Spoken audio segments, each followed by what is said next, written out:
कर्म का सिद्धांत।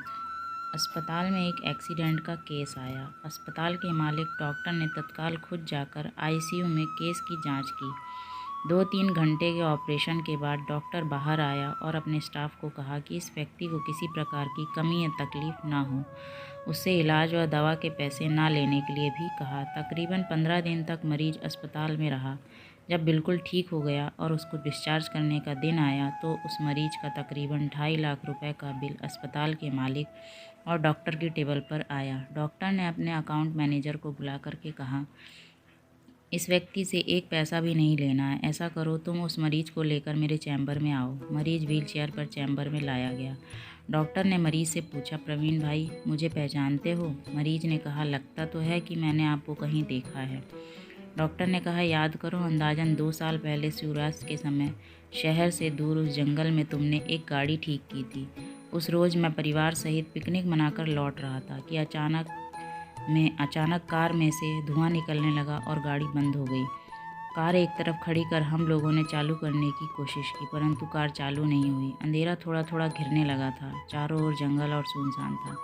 परिवार के हर सदस्य के चेहरे पर चिंता और भय की लकीरें दिखने लगी थी और सब भगवान से प्रार्थना कर रहे थे कि कोई मदद मिल जाए। थोड़ी ही देर में चमत्कार हुआ। बाइक के ऊपर तुम आते दिखाई पड़े। हम सब ने दया की नज़र से हाथ ऊंचा करके तुमको रुकने का इशारा किया। तुमने बाइक खड़ी करके हमारी परेशानी का कारण पूछा। तुमने कार का बोनट खोला, चेक किया और कुछ ही क्षण में कार चालू कर दी। हम सबके चेहरे पर खुशी की लहर दौड़ गई। हमको ऐसा लगा कि जैसे भगवान ने आपको हमारे पास भेजा है, क्योंकि उस सुनसान जंगल में रात गुजारने के ख्याल मात्र से ही हमारे रोंगटे खड़े हो रहे थे।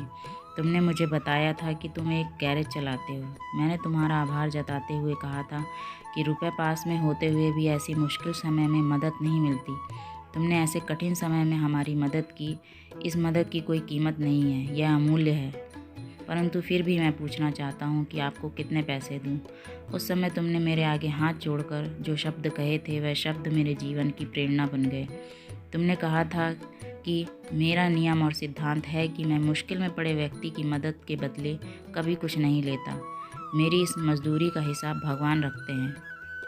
उसी दिन मैंने सोचा था कि जब एक सामान्य आय का व्यक्ति इस प्रकार के उच्च विचार रख सकता है और उनका संकल्प पूर्वक पालन कर सकता है, तो मैं क्यों नहीं कर सकता।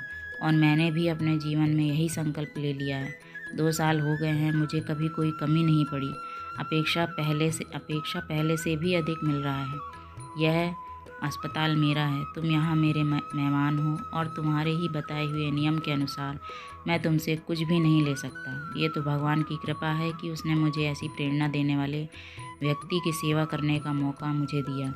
ऊपर वाले ने तुम्हारी मजदूरी का हिसाब रखा और वो हिसाब आज उसने चुका दिया है। मेरी मजदूरी का हिसाब भी ऊपर वाला रखेगा और कभी जब मुझे ज़रूरत होगी तो वो चुका देगा। डॉक्टर ने प्रवीण से कहा, तुम आराम से घर जाओ और कभी भी कोई तकलीफ़ हो तो बिना संकोच के मेरे पास आ सकते हो। प्रवीण ने जाते हुए चैम्बर में रखी भगवान कृष्ण की तस्वीर के सामने हाथ जोड़कर कहा कि हे प्रभु, आपने आज मेरे कर्म का पूरा हिसाब ब्याज समेत चुका दिया। याद रखें कि एक बार भगवान चाहे माफ़ कर दे, परंतु कर्मों का हिसाब चुकाना ही पड़ता है। कहानी कैसी लगी ज़रूर बताएं। राधे राधे।